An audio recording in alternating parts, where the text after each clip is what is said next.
Yo, check this out. It's your boy DJ Scripz, you know what I'm saying? We live on Lodging with Scripz, you know what I mean? Yo, listen, this is a very special edition, a special episode, a special show. Why?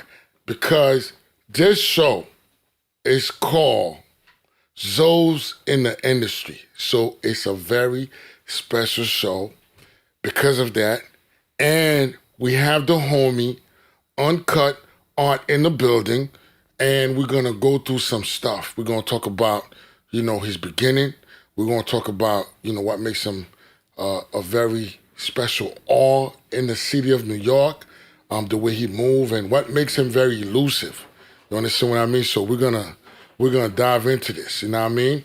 So this is take one. Take two is coming up right now. So we're gonna get right into it. Yo, what's up, Uncut? What up, man? What's going on? You're in the building, right? We lit, we live, and we in here. Yo, listen, I was put on to you a while back, about like 3-4 years ago, if not longer than that. But every time I was supposed to go meet you, something happened. As a matter of fact, I remember last time I was supposed to go meet you at a Spike Lee joint, but it was so crowded, and I didn't get the chance to meet you.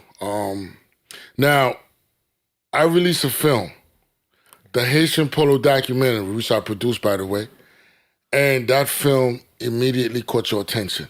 Yes. And from that point on, we started building. Yes. And I find out you're a very cool guy, because not too many industry dudes are cool. Some of them are extremely insecure.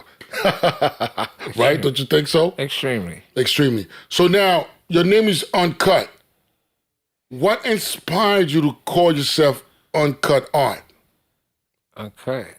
Well, inspired by just knowing who I was and not... It's like, to me, Uncut is raw. It's just straight from the heart. It's pure. And I consider myself raw. It's not refined. At all. It's just what you see is what you get. And then some. You know what I'm saying? And because I'm so non-physical, a lot of the shit that you get, you're not even gonna see it coming. Okay, so elusive. That's where that word came in. Yeah. Now with that said, man, when I got put on to you, I kind of did my little research on you, and I seen you been around the industry. Like I really don't want to put you on the spot, but I seen you work with Spike Lee. Yeah. Jamie Foxx. Yeah. I seen you in many movies like Calito's Way. She Gotta Have It. Now, how did you get your start? And Bronx Tale. And Bronx Tale. Yeah. Damn, Bronx Tale, Calito's Way, She Gotta Have It. Belly. Belly. Belly is an urban classic, my man. Yeah, that was the first movie. I actually was a casting director agent on that movie. So in the industry. Yo, ring the bell. Where's the bell? Yeah, my God. I came in as like an intern, right? Learn just as an intern in the casting department. Hold up, let's go back, because they were making noise in the background. Repeat what you said. I'm saying that for a reason. Hey, ¿qué sé? Oh! That's what I'm saying. So in the industry, there you go. Wow. Okay. Wow, this is crazy.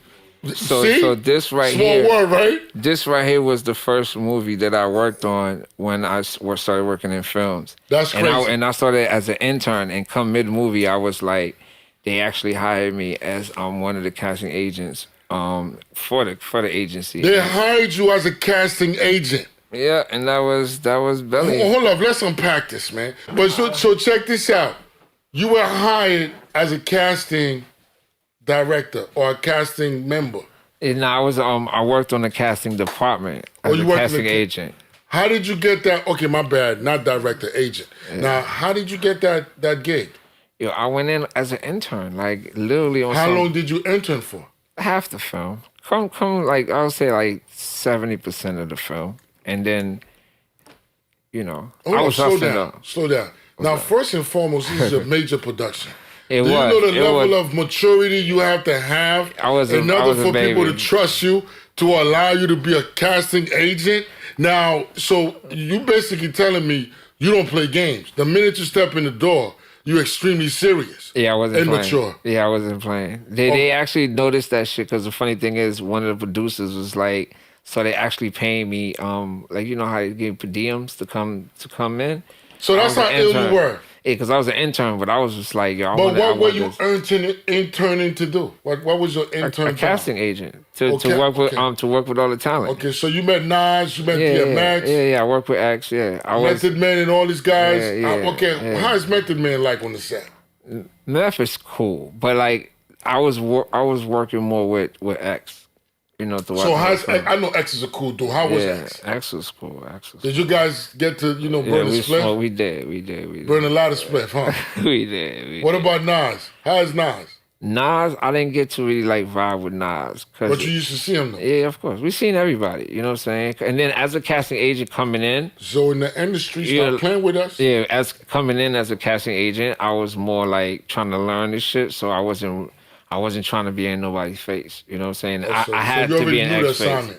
Yeah. You know the first thing I learned as a casting agent, bro? Like I went on set and I seen a director just straight screaming on somebody. Really? And I'm from the hood. Screaming? And I don't get screamed on. Yeah, they tend to want to do that a lot in the industry. So now, why do they do that? But listen to this though. Listen this to what I learned. Right, so this director is screaming on, I guess, a PA because he did something wrong or whatever. But number one, so now, okay, I'll tell you the rest of the story later. Anyway, so he screamed on him, and I'm looking at the shit like, damn, hey, you don't disrespect him like that, and dude, he's not gonna do anything. So my man pulled me to the side. He was like, yo, this is production. Nobody takes nothing personal here. You know what I'm saying? Everybody's under pressure. I noticed that about the industry. You know what I'm saying? He's like, everybody's under pressure. And later on, you're going to see them two guys going to be sitting down, drinking and chilling together because he ain't taking that personal. And that's the first thing I learned is never take shit personal. Nigga. Stop playing. You ain't screaming on But you on set, you don't take shit personal at all. You don't take nothing personal because the screaming is not really on you. It's just a frustration that the director, whoever, might have. And production be costly, you know what I'm saying? Especially back then, the production was like $500,000. So you fuck up a day's production, that's a lot of money. You know what I'm saying? So I learned that even though somebody might scream on you on set, it ain't personal. It's part of the job. Man, so I kind of took that in. It was like, okay, cool. I learned that. Sometimes this sucker's trying to scream on you to demonstrate dominance, man. I mean, that's like, but then this is what it was though. His is right back then. Right now, it's flat out. You know what it is. But back then, it used to be accepted. Now, it used to be accepted because everybody wanted a job. Because it was like, yo, if this nigga scream on you, just don't take it personal. Just let him have his win. You know what I'm saying? Keep it moving because it ain't got nothing to do with you. Because it never really had anything to do with you. It was just that motherfucking the way he was. That's dope, man. So you're a casting agent doing internship. You work in Bronx Tale. You working? Oh, the funny thing is, Bronx Tale was before Belly. Bronx Tale was, I went in as an actor. Running through them. Yeah, I just went in as an actor for Bronx Tale. I wanted to be in a motherfucker as a character because it was one of the characters that I really wanted to be. I like, that guy that got beat up, that was my, like, shorty brother. That's what I went in for. And you did She Gotta Have It. Now, She Gotta Have It was shot in Brooklyn, right? Yeah, and Martha's Vineyard. Yeah. Now, how was it working with Spike Lee? It was tough, but it was dope because Spike is a tough person to work with. It was because he fucking challenged your ass. Okay, that's dope. I love a challenge. Man, as long as the challenge come with respect. He got nothing but love. You know what I'm saying? He's not even respect. I have a family that works. He got nothing but love, and he's all about the work. You know what I'm saying? And he wants to see the best out of you. So even if you don't know what that is, he knows what that is because that's what the fuck he hired you for. Okay. So, okay, because I have a family member that works for that dude. Well, that works with him. Yeah, nah, cool. That's dope. So that was a dope experience. So with that, industry people is driven by shit. You know what I'm saying? Driven by what kind of shit? By their it's like this wanting to accomplish more and more, or they're driven by money, get greedy. or they're driven by fame. Well, sometimes it's not greed because a lot of people just want to create more. They want to be the Michael Jordan. Want to be the best, or just want to keep creating more. Either or. And some people they want are to be driven. the only one. Yeah, but they're driven by something, right? And sometimes a lot of that shit get in the way of humanity within people. So You know what I'm saying? okay, now to me, you are an industry person. So I'm gonna ask you this question. I'm gonna piggyback off of what you said. Yeah. What are you driven by in terms of being in the industry or part of it or around it? I'm around it because my family's in it right now.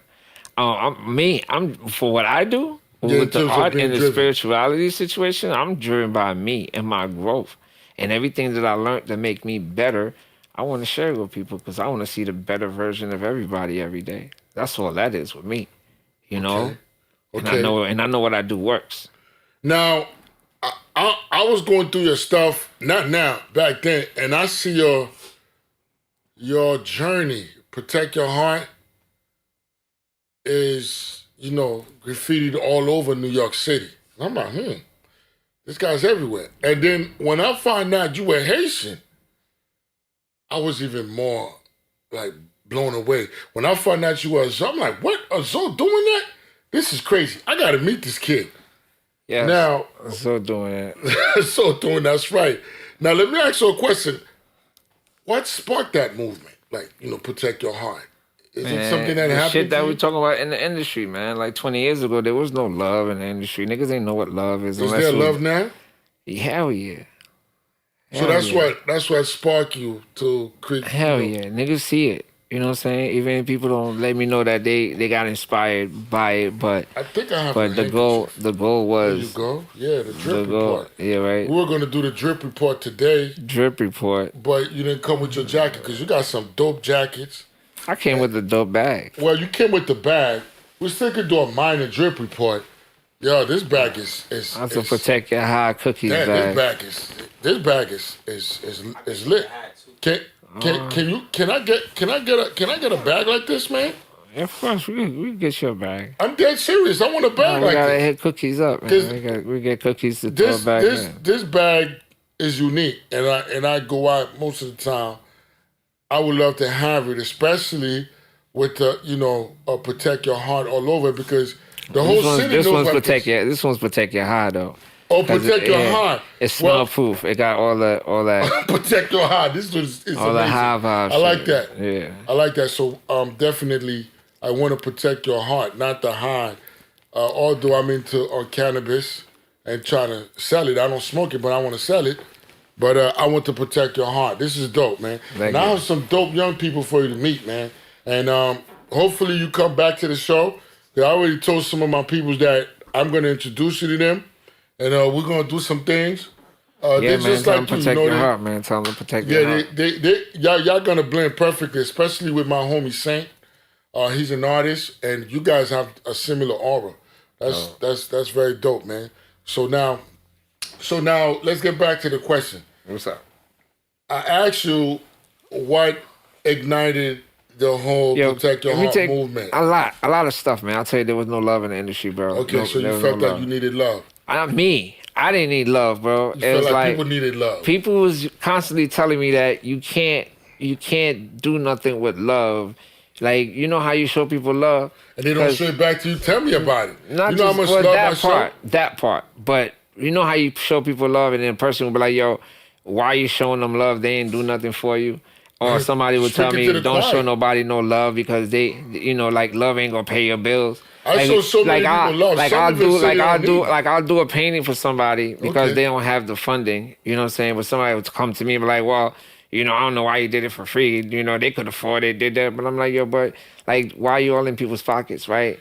And it's just that whole concept of love can't buy you shit thing that I was really like saying, nah, that's bullshit. Y'all niggas don't know what love is. Because y'all only go stick it because them niggas don't know what love is. Love is powerful. They ain't know what love is. So I was like, yo, I got to show them what love is. I got to go out there and put this reminder because love have a lot to do with understanding who you are. Some people don't even understand themselves. Yes, but that's what Protect Your Heart was. Protect Your Heart was a flashback to yourself, a bridge that connected you with you that you didn't even know was even existed sometimes because we're too busy running, chasing some shit that is obtainable because it belongs to us and it comes to us, but we too busy chasing the shit that is chasing us sometimes. Well, in terms of you displaying or giving somebody love and support and they don't give it back to you, my brother, you speaking to the choir. You know what I'm saying? There's a lot of people I show love to. I support. Some of them even, my energy's too much for them. They can't even digest it. And for some reason, they don't give me back that love. Well, it depends what you do stuff for. Because sometimes this is the other shit that I got that says love for no reason. You know what I'm saying? Like, give love, not expecting nothing back. And keep it moving. Exactly. You don't expect anything back, but they think you want something back. And because of there's many different reasons to why people behave the way they do. Sometimes it's insecurity. Sometimes it's bad things that happen to them in their life and they're traumatized. And because of that, they become very skeptical of other human beings. They don't trust people. That makes them very introvert in terms of people being around them and stuff like that. So there's a whole bunch of different reasons to why people act like that. But me, personally, I think love, like you said, is something that is very powerful. Yep. And you have to search within to find it. And when you have it, you can give it to the world. But now what I'm realizing with love and support, you have to be careful who you give these things to. Yeah, that's why protect your heart. You gotta protect your energy. That's all that's. Oh man, we just did a 360. We just did a 360. Protect your heart and be careful who you give it to, man. That's extremely important. Protect your energy. That's all. So now we're gonna jump to the other level of this conversation. Yeah. Now you are Zoe, right? I see you rep that 24/7. I was born there. You were born in Haiti or over here? I was born in Haiti, bro. You were born in Haiti? I was born in Port-au-Prince. I swear I thought you were born here in Brooklyn or Harlem somewhere. Stop playing, I'm a prince, bro. Really? You were born in Port-au-Prince? Listen, prince, Zoe in the industry. Zoes in the industry. This is why you were born in Haiti. So you were born in Port-au-Prince, Haiti. I was born, I'm a prince. Oh, you're a prince. I was born at the Port of Prince. Wow. No, so what does it mean to you? That what? To be a Zoe in the industry. To be honest with you, man, you want me frank with you? Yeah, be frank with me. I like realness. Fuck the industry. Or at least to be a Zoe that was in the industry. You know what I'm saying? Why do you say that? Because everybody that's in the industry is part of something that we call the world, which is everybody as a whole. You know what I'm saying? And when we talk about separation, this industry, that industry, this industry, I'm like, bro, as a whole, we all a community, right? That's right. We are a community that are creative ass motherfuckers that will put out here to create more chances and more opportunities and more this and more that and more this for more people. So when we talk about being a Zoe in the industry, it's like, bro, like being a Zoe in this entire world, it means so much because absolutely, it's like and being a Zoe as a creator too, because it's like the blood that runs through my vein, bro, is the same blood that's responsible for the beginning of this whole Freedom Nation and abolish slavery and all that shit. It's like, yeah, man, we're going all the way back there because my ancestors speak. Because I speak through my ancestors and they speak through me, because the whole shit I'm doing, Protect Your Heart, which is freeing yourself from yourself in a version of the same way they freed the slaves from the colonizers and shit. That's a fact. So Protect Your Heart is like the same concept, but it's like now they're like, fuck it, we're not going to enslave them and shackle them. We're going to shackle their minds. So Protect Your Heart is a thing that says, well, you know what? The mind is something that could easily be shackled, but your heart could overpower that. So you need to lock in with your heart. You need to lock in with who you are. You need to lock in with you, because the same power, the same energy that powered dumb motherfuckers in 1804 that made them say, you know what, we're going to go out there and coup etat boule kai, and we're going to take everything back. That same energy is in all of us, right? Now, so how do we ignite that energy? Wake that shit up. Protect your heart. How do we wake it up? Wake that shit up. Simple. What's the process? The process is this. Number one, you must realize who the fuck you is. If you still think you're a motherfucker running around trying to be rich and get generational wealth, then you in the wrong fucking game, because that's the game. That's their game. And you want to play their game, you're going to fucking lose. So what's our game? Our game is really, we are spirits, bro. We are gods of this motherfucker, right? We say it happens, right? We believe in the shit that we do, and it makes it happen. We have so much proof in the way that we move as a unit, so there's no way a motherfucker tell me they don't know and they don't believe, because we done did this shit in the past. So our power lies in unity. Our power lies in this love that we don't have for ourselves, and it lies right in that motherfucker right there. Because once you start loving yourself a certain way, then you start understanding that the same love get reciprocated to your brothers and your sisters. And then when you start understanding how energy works, right, and that you are energy, right, then what you put out is exactly what you get. That's the real, that's motherfucking law of the universe. So now what happens is this. Everything that you say towards somebody else is actually saying it as a reflection of yourself. So now think about talking shit about yourself, down batting yourself. Why this person got this on? I don't know this. Anything that you could say about somebody that you could conjure up from your freaking tiny ass little fucking brain that is not conducive to growth, that shit is all about yourself. So now, that's deep, so now once you understand that, now you watch your mouth. Then once you understand how your words is so powerful, it creates your own reality. Then you try to talk about the shit that you want to create in your reality and not the shit that you don't want to create. So now the power of being who the fuck we are is right here within ourselves. We just not using it. And actually we are, but we're using it to fucking hurt ourselves and each other instead of fucking using it to fucking uplift each other. So understanding that shit is the key. Knowing that shit is the key. Becoming that shit is the key. And we need to be at that point right now. There's no other time, because right now is the time. Because we got so much help from so much other ways and so much other things that's here to help us right now. And motherfuckers need to take advantage of that shit. And yeah, they here. Motherfucking UFOs is here. Nigga, they here. Nigga, they here. Listening to you talk, listening to you express yourself, it shows that you have a whole lot to share. Yeah. You have a whole lot within you to give to the world. Shitload. And you know what I'm saying? We probably have like 20 minutes left. We won't be able to cover all of that right now. But now let me. I call me the decoder, right? The decoder, right? The decoder, right? The decoder, right?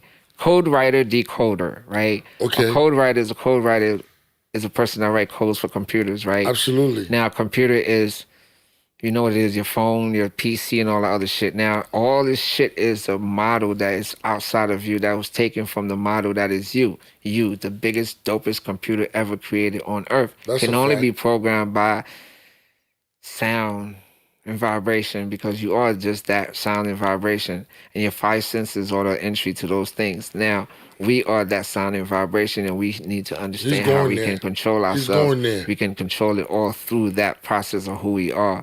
So, become that shit.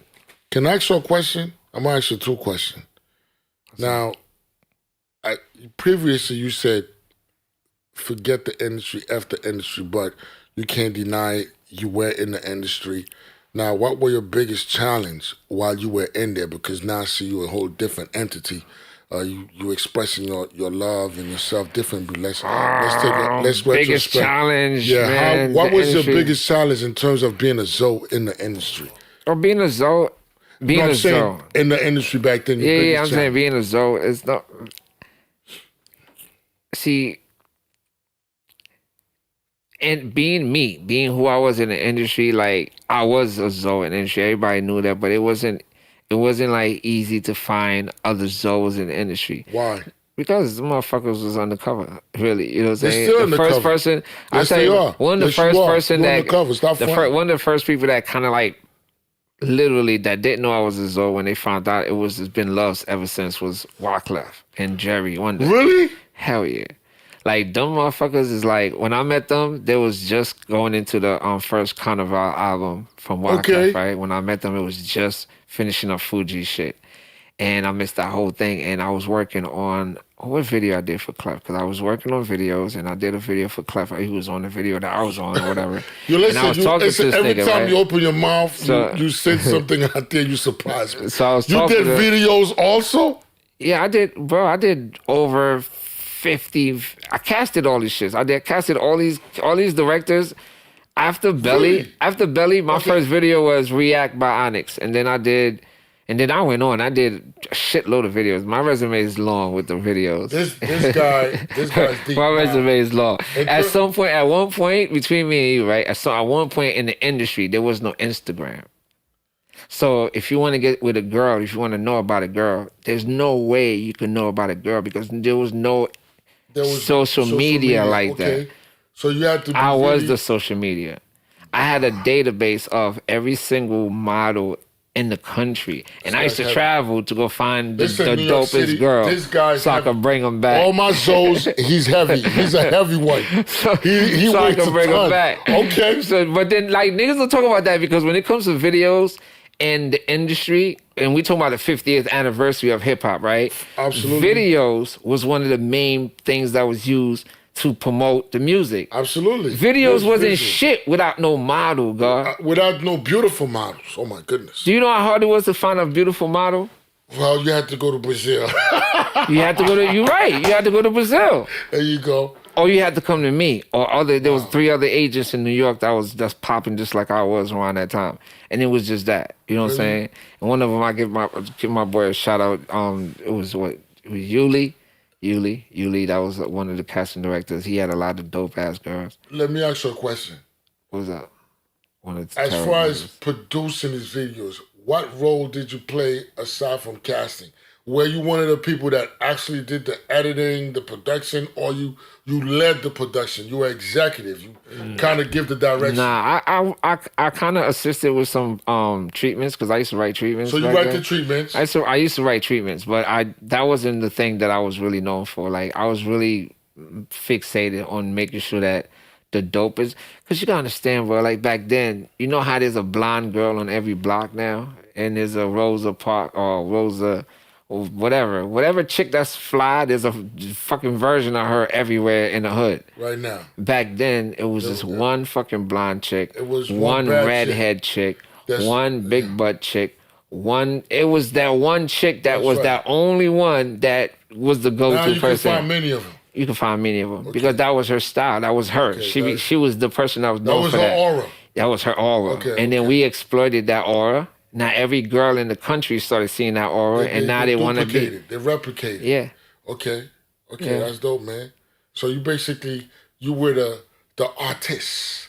You were the artist of the whole production. So they would come to you because you had the vision.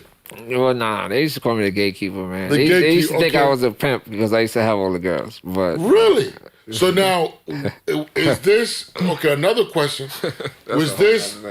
That was casting director Dave. Let me ask you a question because I met you with this handkerchief around your face. Yeah. Was that before that or after that? That was way before that. So when did you pick up the handkerchief and started covering your face? That was after.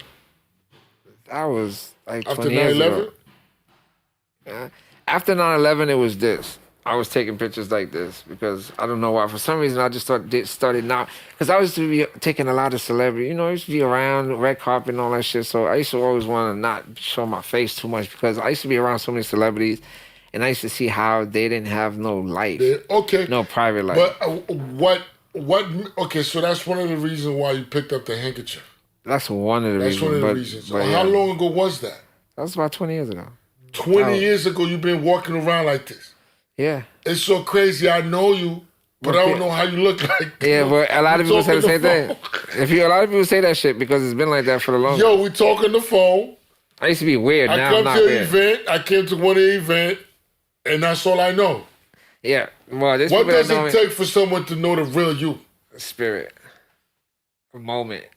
It's not me. It just happens. And then there's restrictions, man. But you know that's kind of like scary though, right? It is what it is. What's so scary about what? Now when I say scary, it's like a air of suspense. I'm cool with the dude. That's the homie. I got a hole in my face, bro. A big hole, like you can see my teeth. No, you don't stop. See, now he playing game like he acting like this is the Batman. Okay. Yeah, he's really in character. I like that. This guy gonna live very long, extremely long, because he know how to be very facetious and have a lot of humor. That's dope, man. So funny. You said in order for a person to see you, naked. Well, not naked, your face. Your face naked. Yeah, that is That's naked. what It's like it's kind of naked. It's like when people ask me about seeing my face, I'm like, yo, I would never actually see your coochie. Especially girls be asking me that shit. It's like this is like my panty on my face. Okay, Can't so, see my face. okay, That's how sacred it is. It's as sacred as you keep your sacreds. You know what I'm saying? Let's move away from using sexual terms. Let's just keep it simple. Simple. Another for someone. But it's as sacred. It's as sacred. Another for someone to see your face. Right, without no handkerchief on, without being covered. I don't even like to be a subject because I was like, fuck my face, which I want, pardon. Curse, man. Yeah, but I was like one of those, the words came out. Hold on, give me a second. For those whose minds is in the gutter. Yeah. Give me 1 minute. Yeah. Guy taking a sip in the middle of the interview. I'm not doing no promotion for no champagne. Yeah, so we getting red cup. If I don't get paid, I'm not putting you on this show. This is a hot show. If you want your champagne or your brand or whatever it is that you got going on, you have to holler at me so I can promote it for me. Holler at DJ Scripz, but I'm not putting. I am drinking champagne. I'm not going to mention the brand because I'm not one of those people who love showing off things that I'm not getting paid for. This is hard work right here. This is dope work. If y'all want y'all champagne to be mentioned, holler at me and I will mention it and y'all have to pay for that. Yeah, and I smoke, so holler at me if you want your smoke to be mentioned and you ain't got to pay me. Look what I got on. Look what I got on. Read what I got on. Legal dope pusher. You know why I wore that shirt? Because you're a motherfucking pharmacist. Damn, you just discovered me. Yeah, I know those drug dealers. Listen, damn, I might cut that out. I know these legal drug dealers.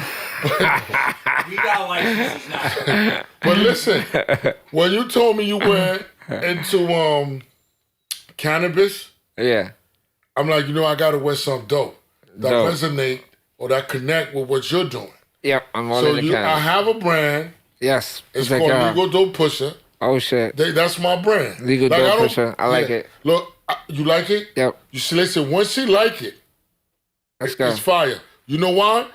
Everybody keep telling me keep pushing that brand, and I don't feel too good about it. It's like it feel like I'm trying to be Rich Porter or something, man. But on the legal side, you know what I'm saying? It is what it is. It is what it is. You know what I'm saying? You are who you are. Fuck that shit. You are who you are. But since you like it, yeah, man, street farm. You know what I'm saying? You're a legal pharmacist. Just let them know. Man, I like that about this guy. He give his honest opinion. Now, my another question: if you didn't like it, would you say so? Hell yeah. You see, I like that. Hell yeah. Yeah, I'm always looking for a joke, but don't give me a motherfucking reason to joke you. So don't do that. You like that shirt too? Oh my goodness! Everybody said they liked the shirt except for me. Why am I the most critical? Because you made it. That's how we are. You know, sometimes all this, we get critical about our shit. Yo, listen, I hate this shirt. It is what it is. I have so many of it, and every time I look at it, I feel like puing because I'm like, damn, man. Yeah, no more. He's not going to do that no more, y'all. I'm not, because you like it. If you like it, Protect Your Heart like it. He's not going to do that no more. That means we're going to do a legal dope push and Protect Your Heart. Yo, you know what I just remembered? Yeah, go ahead. I have a Protect Your Heart website. Okay. How does that tie into legal dope pusher? Oh, you can sell your stuff on my website. Oh, I like that. You see, this guy's an inspiration. Because I started with Shopify and... I started pushing this thing heavy. That's not what I was gonna say though, but he just pushed me into that conversation. I had to be smart. I started kind of quick. Listen, what were you gonna say? Go ahead, say what you were It don't matter. It's whatever came out is what spirit wanted to come out. It is what I say is what's gonna happen. That's you know what I'm saying? Yeah, I started pushing this brand about 2 years ago, and it started catching on. But I'm gonna be real. Growing up in Brooklyn, there's a problem with that. The problem with growing up in Brooklyn is you think you could hustle anything. You think anything, just put you in there and then you start hustling it. That's a problem. And that happened to many of us. So the thing is, I'm into clothes, I'm into fashion, just like you. You said you're a stylist, I'm a stylist too. I'm into fashion heavy because I'm a vintage collector. I'm from the 80s, 90s era, the Polo Ralph Lauren era. Polo Ralph Lauren. Era. So I have a lot of those things, right? And I got to a point. I got an epiphany, and I'm like, why the hell I keep collecting Ralph Lauren and Tommy Hilfiger, and I know how to design urban stuff. I'm just gonna design my own clothes. So I started with Legal Dough Pusher. First it was lavish wear. Then I left off from that, and then I went on to Legal Dough Pusher. And I did I Feel Rich. The I Feel Rich one, I don't like it at all because every time I wear that damn t-shirt or sweatshirt, I can't, some girl think I got a lot of money, you know what I'm saying? And I'm ready to give her all my money. So I discontinue the I Feel Rich. But because of you, we're gonna go with the Legal Dough Pusher. Because everybody telling me, Scripz, don't stop pushing this brand. Even my producer. Oh, here's another brand for you too. Which one? You should do I Feel Rich. It's power in words. Oh, fuck man. what people think. This guy's different. And I know you're scared because that's what it is. Like, I'm scared because people, fuck what people think. You know what I'm saying? Yeah, that's right. At the end of the day, because I would feel that way too because that's why I don't tell people what I do sometimes because I don't need people asking me to do shit for them. I get that part, right? But at the end of the day, if the I Feel Rich shit is a whole different situation because when it comes to clothing and when it comes to words, when it comes to putting power in words, words have so much power, you know. And I like this man right here. This guy. And it helped people. If I'm going to listen to anybody, I'm a Taurus, I'm stubborn, I'm going to listen to him. Nah. Listen to him. So now. Let me say something real quick, right? Because you got to understand, like, the reason why I mentioned F the industry earlier is because one main reason, I'm going to tell you one thing. And it kind of goes all across the board.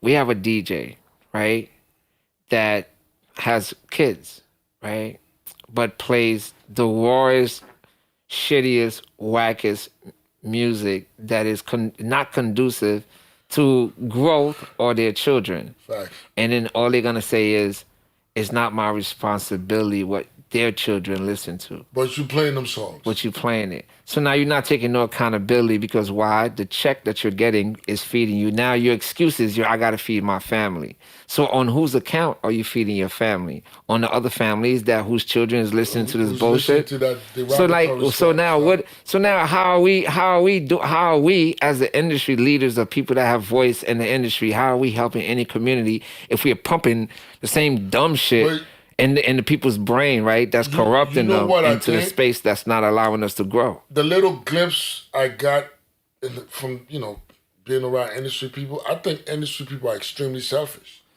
Yeah, because it's all about the industry. That's why I mentioned that we have to get out of this idea of this fucking industry shit. I think they're very selfish. Because many of them are very insecure, and some of them they lacking creativity.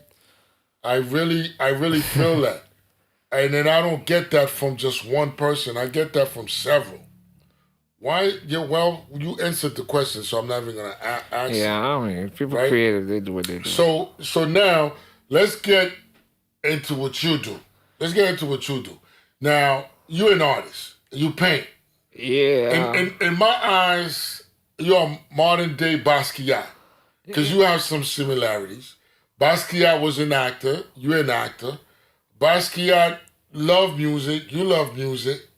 I was talking about getting back into DJing. And Basquiat, listen, hold up. Basquiat was a DJ. No, I did. I only said that. Talk about being a DJ. I said that because I'm gonna tell you right now. First of all, I used to DJ in college, right? I used to have a radio station. I used to have a radio station in college, so like a real. Which college is that? Westbury in Long Island, right? Okay. So I used to run a radio station, like a real radio station with program directors and commercials and all that shit. Like I used to run that shit. So now, earlier, I'm sitting in the car and I'm listening to this old fucking school Method Man and Redman, look up in the sky, it's a bird, it's a plane. I'm like, that used to be one of my illest bliss, right? I remember the acapella.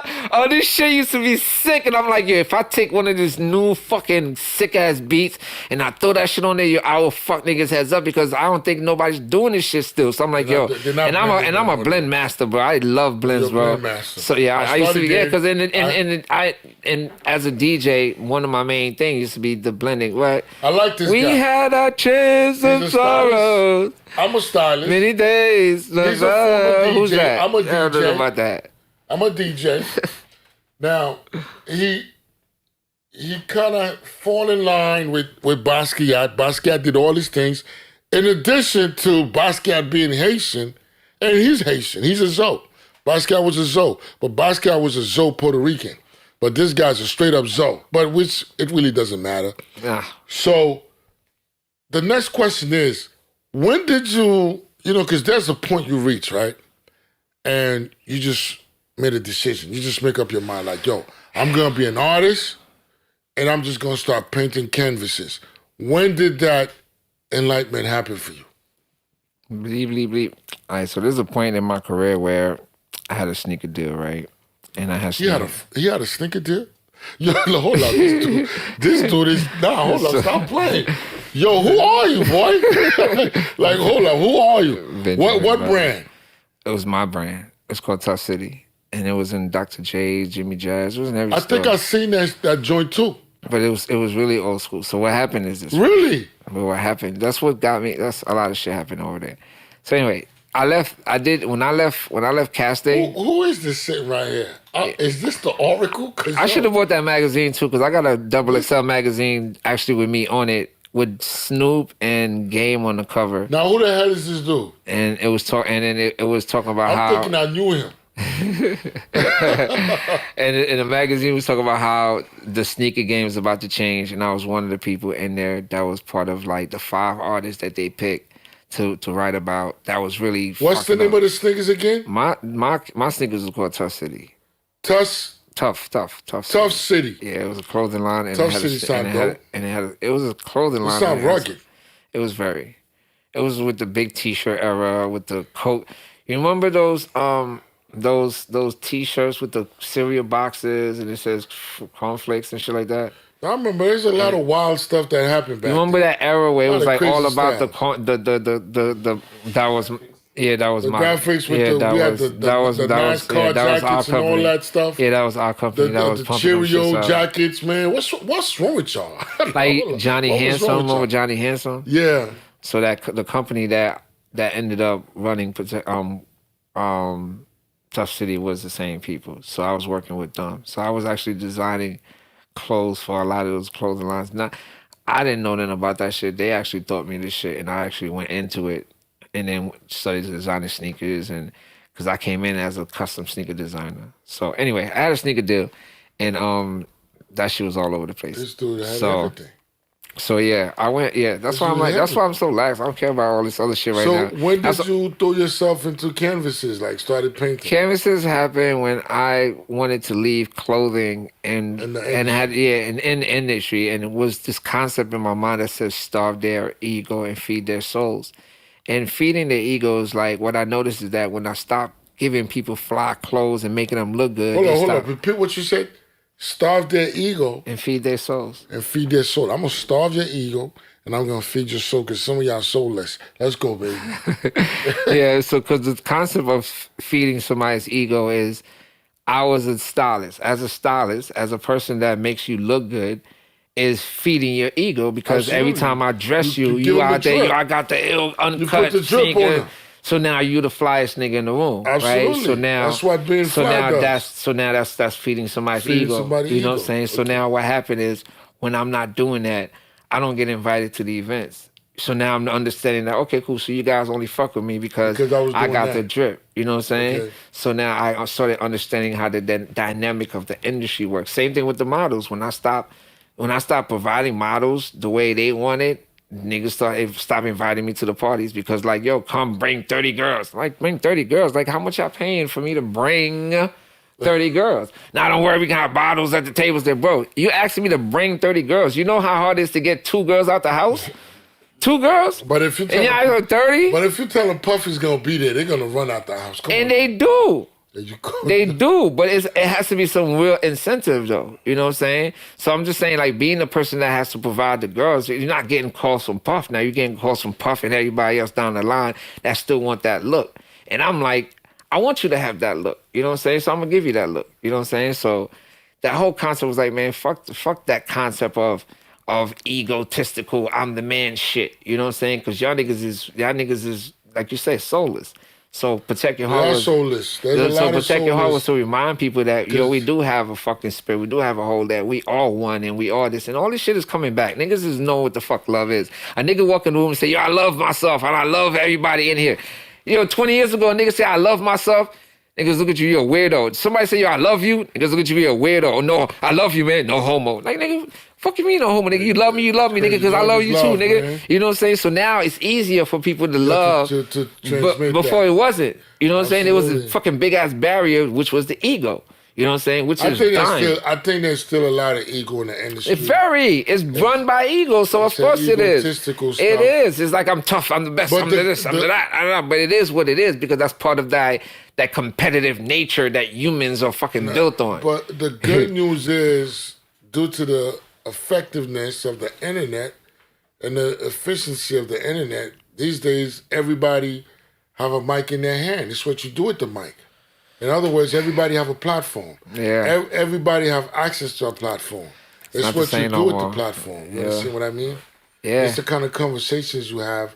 It's the kind of people you deal with, the quality of people you deal with, what people can learn from you and how you could, make the world a better place. And like me, for example, I'm very passionate about bringing Zoes together. That's that's one of my passions. You understand what I'm saying? I give you that. That's why I show up for you because I so believe in that. And if you out here doing that shit, I'ma support that shit. You know what I'm saying? A guy like you, with this level of experience, the other young Zoes that's coming up, they need to know you because we're looking for inspiration.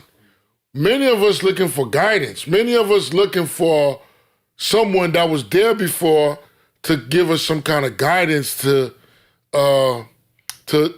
be able to have hope to make it.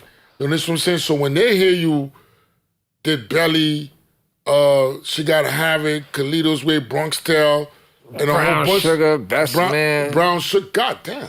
Yeah. Best Man, you were Best Man? You hear this? I wasn't in it, I worked on it. You worked on it. Yeah. So when young people hear that, not only young Haitians. Oh, wait, here's a dope one. This is one of my favorite jobs was the Dave Chapelle show. You work with legends and icons. That was my first. Listen, when I post this up, the first 10 episodes of the Dave Chappelle show, I casted that. Listen, when I post this up, and then hear Zoe did this, do you know how many kids you're gonna inspire? Do you know how many people you're gonna inspire?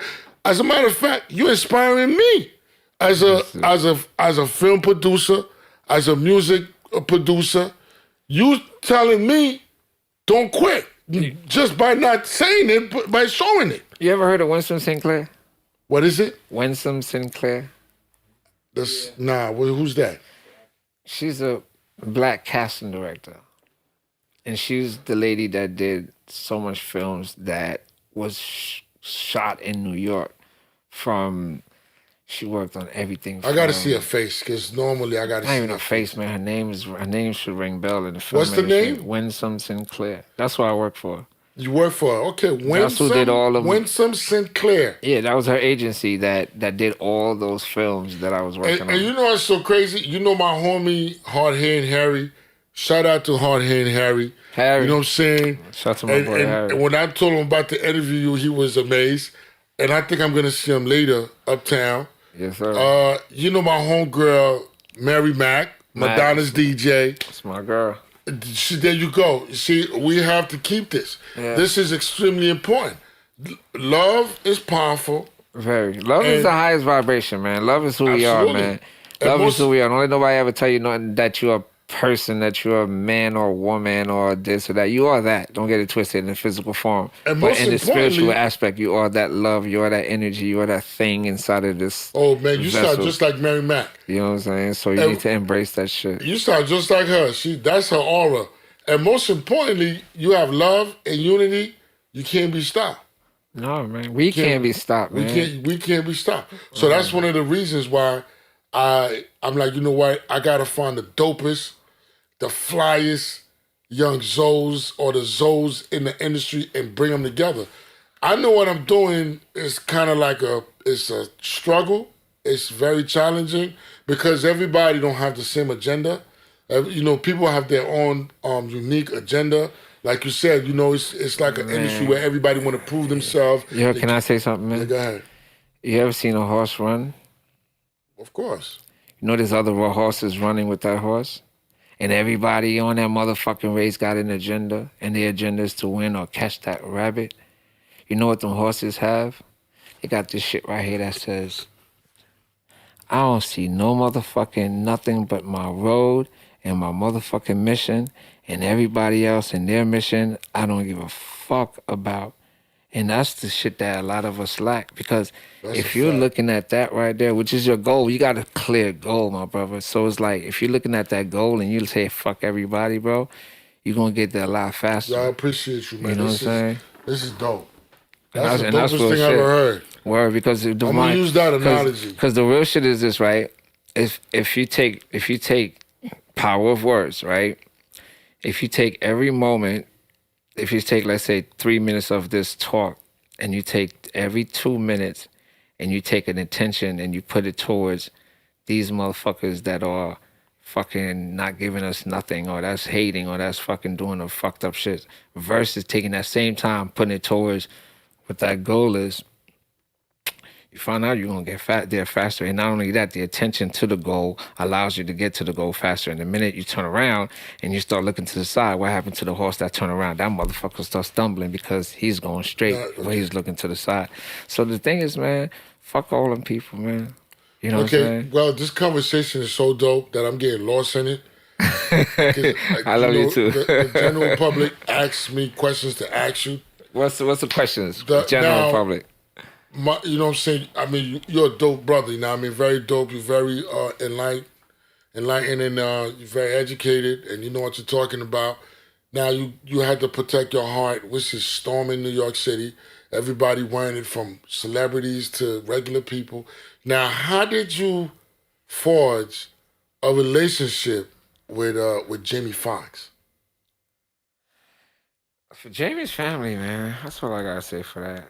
How long you known him? I've known him for a few years. I've known Jamie. How did y'all start vibing? I know you work on the set. I know his family first. Really? That's right. I know his whole family, and then I met Jamie. So you met him through his family? Yeah. So his family told him about you, and then y'all started kicking it? Yeah. How long ago was that? Probably 6-7 years ago. Really? That's dope, man. Have you heard anything about him in terms of what happened to him lately? Yeah, he's good. He's good? How good is he? It's good. He's back on that damn paddleball or racquetball or whatever dope ass. He got this game that he got in his backyard, so he's back on that shit. Well, that's dope. He's very active, man. That's what I think his problem was. He overworked himself, because before that shit happened, he was really ODing, because I literally thought he was in one place, and every time I looked at his damn whereabouts, he was in a different place. So I knew that traveling shit would have got to him eventually. It just came to me, but that's exactly what I thought happened. Well, I've noticed that you did an event at his house. How was that event? It was dope. He sponsored Protect Your Heart Day whenever we do it in LA. Really? Yeah. So he sponsored the whole Protect Your Heart Day. He paid for everything. He's heavy over here. So when we did Protect Your Heart Day, we did Protect Your Heart Day LA. We did it at his crib. And of course, we're gonna go back when. Listen, we're gonna go back. You heard him? We gonna go back, and that's a fact. The whole Zoes gonna go back. Yeah. But yo, man, you a dope individual. You know what I'm saying? I wish we had longer time, but this was definitely dope, and I'm definitely coming back again. Let the people know where they can find you and what you're doing right now. Uncut Art, UncuttArt, ART, Protect Your Heart. Right now I'm working out a deal with Target for some merch. I have a water bottle coming out for Juneteenth. I have a couple of Juneteenth things coming out. I'm also having a documentary showing at the Magic Johnson Theater on June 3rd. You know we're going to be in the building, right? There's a lot of things happening. Just keep up, hit my IG. Get my IG back up, because they got me shadow banned. Let them know the IG again. UncuttArt, Uncut Art. What about the website? And Protect Your Heart. Oh, yeah, the website is protectyourheart.com. I actually have a freaking community website for all my conscious brothers and sisters that are getting into their conscious self and learning themselves. Go to protectyourheart.com. We have a whole community on there. You can sign up, have your own profile, and we building community. We're building community on our website. And I'm gonna be selling legal dope pusher on there. Well, how about that? Conscious dope pusher. Conscious dope pusher, but that is, you know what I'm saying? Yeah, no, we're gonna play it out. Listen, man, appreciate it. We lounging with Scripz right now. We lounging. I'm a lounge. Zoes in the industry. Follow us on Instagram. Also, Scripz TV _TV and _. Listen, man, we got another dope episode in the book, and we got one coming up next. Yo, Mary Mac, I see you. And Scripz, we out. Hard Hand Harry, you know what time it is.